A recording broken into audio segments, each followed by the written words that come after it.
एक छोटा सा गांव था, रामपुर। वहीं एक औरत रहती थी, शांता। उसका दिल पत्थर का हो चुका था।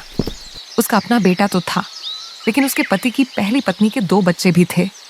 छोटू 7 साल का और गुड़िया 5 साल की। सगी ममता नहीं थी उनके लिए। उसे लगता था ये बच्चे उसके बेटे के हिस्से का प्यार और संपत्ति छीन लेंगे। रात का समय था। शांता ने बच्चों को पुचकारते हुए कहा, आओ बच्चों, आज तुम्हें एक बहुत सुंदर जगह ले चलती हूँ। खेलोगे ना? हाँ माई, हम चलेंगे, हम खेलेंगे।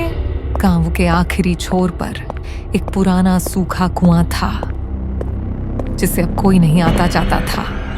वहीं ले जाकर शांता ने बच्चों से कहा, चलो अब खेल शुरू करते हैं। माई, ये जगह डरावनी है, हम घर चलें? शांता के चेहरे पर अजीब सी सर्द मुस्कान आई।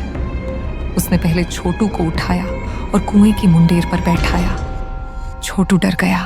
वो कहने लगा, माई पकड़ो ना, मैं गिर जाऊंगा। पर शांता के हाथों में अब कोई ममता नहीं थी। एक झटके में उसने छोटू को धक्का दे दिया।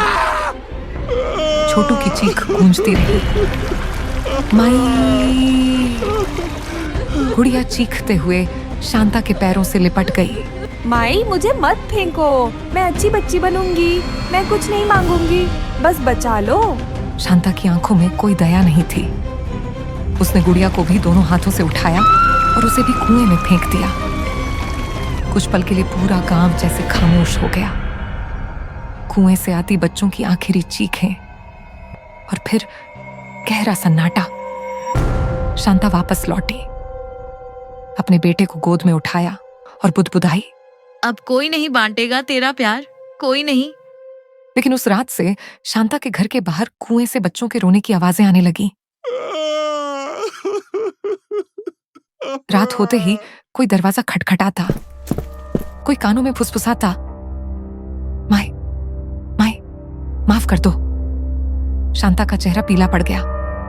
उसका अपना बेटा भी अब उसे देखकर रोने लगा।